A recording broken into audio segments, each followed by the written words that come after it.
యెహెజ్కేలు గ్రంథము 17వ అధ్యాయము.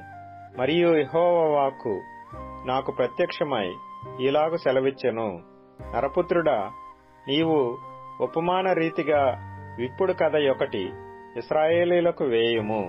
ఎట్లనగా, ప్రభువగు యెహోవా సెలవిచ్చినదేమనగా, నానా విధములగు విచిత్ర వర్ణములు గల రెక్కలను, ఈకెలను, పొడుగైన పెద్ద రెక్కలను గల యొక్క గొప్ప పక్షిరాజు లెబానోను పర్వతమునకు వచ్చి యొక్క దేవదారు వృక్షపు పై కొమ్మను పట్టుకొనెను. అది దాని లేత కొమ్మల చిగుళ్లను త్రుంచి వర్తక దేశమునకు కొనిపోయి వర్తకులున్న యొక్క పురమందు దానిని నాటెను. మరియు అది దేశపు విత్తనములలో కొన్ని తీసుకొని పోయి గన్నేరు చెట్టును నాటినట్లుగా విస్తారముగా పారు నీరు కలిగి బాగుగా సేద్యము చేయబడిన భూమిలో దాని నాటెను. అది చిగిర్చి పైకి పెరుగక విశాలముగా కొమ్మలతో అల్లుకొని గొప్ప ద్రాక్షావల్లి ఆయను. దాని కొమ్మలు ఆ పక్షిరాజు వైపున అల్లుకొనుచుండెను. దాని వేళ్లు క్రిందికి తన్నుచుండెను. అలాగున ఆ ద్రాక్ష చెట్టు శాఖోపశాఖలుగా వర్ధిల్లి రెమ్మలు వేసెను. పెద్ద రెక్కలను విస్తారమైన ఈకెలను గల ఇంకొక గొప్ప పక్షిరాజు కలడు. ఆ చెట్టు శాఖలను బాగుగా పెంచి బహుగా ఫలించు మంచి ద్రాక్షావల్లి ఎగునట్లుగా అది విస్తార జలములు గల మంచి భూమిలో నాటబడి ఉండినను, ఆ పక్షిరాజు తనకు నీరు కట్టవలనని తన పాదుల కాలువలో నుండి అది ఆ పక్షి తట్టు తన వేళ్లను త్రిప్పి తన శాఖలను విడిచెను. కావున నీవీలాగు ప్రకటింపుము, ప్రభువగు యెహోవా సెలవిచ్చినదేమనగా, అట్టి ద్రాక్షావల్లి వృద్ధినందున అది ఎండిపోవునట్లు జనులు దాని వేళ్లను పెరికి దాని పండ్లు కోసివేతురు. దాని చిగుళ్లు ఎండిపోగా ఎంతమంది సేద్యగాండ్రు ఎంత కాపు చేసినను దాని వేళ్లు ఇక చిగురింపవు.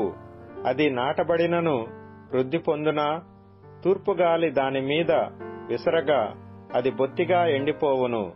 అది నాటబడిన పాదిలోనే ఎండిపోవును. మరియు యెహోవా వాక్కు నాకు ప్రత్యక్షమై ఈలాగు సెలవిచ్చెను, తిరుగుబాటు చేయు వీరితో ఇట్లనుము, ఈ మాటల భావము మీకు తెలియదా? ఇదిగో, బబులోను రాజు యెరూషలేమునకు వచ్చి దాని రాజును దాని అధిపతులను పట్టుకొని తన యొద్ద నుండుటకై బబులోను పురమునకు వారిని తీసుకొని పోయెను. మరియు అతడు రాజ్య సంతతిలో ఒకని నేర్పరిచి ఆ రాజ్యము క్షీణించి తిరుగుబాటు చేయలేక యుండునట్లును తాను చేయించిన నిబంధనను ఆ రాజు గైకొనుట వలన అది నిలిచియుండునట్లును అతనితో నిబంధన చేసి అతని చేత ప్రమాణము చేయించి దేశములోని పరాక్రమవంతులను తీసుకొని పోయెను. అయితే అతడు తనకు గుర్రములను గొప్ప సైన్యమునిచ్చి సహాయము చేయవలనని ఎడుగటకై ఐగుప్తు దేశమునకు రాయబారులను పంపి బబులోను రాజు మీద తిరుగుబాటు చేసెను. అతడు వర్ధిల్లునా? అట్టి క్రియలను చేసినవాడు తప్పించుకొనునా? నిబంధనను భంగము చేసిన గనుక తప్పించుకొనడు.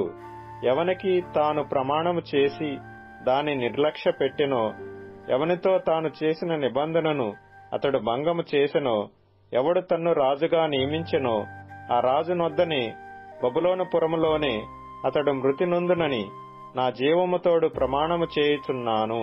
ఇదే ప్రభువైన యెహోవా వాక్కు. యుద్ధము జరుగగా అనేక జనులను నిర్మూలము చేయవలనని కల్దీయులు దెబ్బలు వేసి బురుజులు కట్టిన సమయమున ఫరో ఎంత బలము ఎంత సమూహము కలిగి బయలుదేరినను అతడు ఆ రాజునకు సహాయము ఎంతమాత్రమూ చేయజాలడు. తన ప్రమాణము నిర్లక్ష్య పెట్టి తాను చేసిన నిబంధనను భంగము చేసెను. తన చెయ్యి ఇచ్చియు ఇట్టి కార్యములను అతడు చేసెనే. అతడు ఎంతమాత్రమునూ తప్పించుకొనడు. ఇందుకు ప్రభువైన యెహోవా ఈలాగున సెలవిచ్చుచున్నాడు, అతడు నిర్లక్ష్య పెట్టిన ప్రమాణము నేను చేయించినది గదా, అతడు రద్దుపరిచిన నిబంధన నేను చేసినదే గదా. నా జీవముతోడు ఆ దోషశిక్ష అతని మీదనే మోపుదును. అతని పట్టుకొనుటకై నేను వలనొగ్గి అతని చిక్కించుకొని బబులోను పురమునకు అతని తీసుకొని పోయి నా మీద అతడు చేసియున్న విశ్వాసఘాతుకమును బట్టి అక్కడనే అతనితో వ్యాజ్యమాడుదును.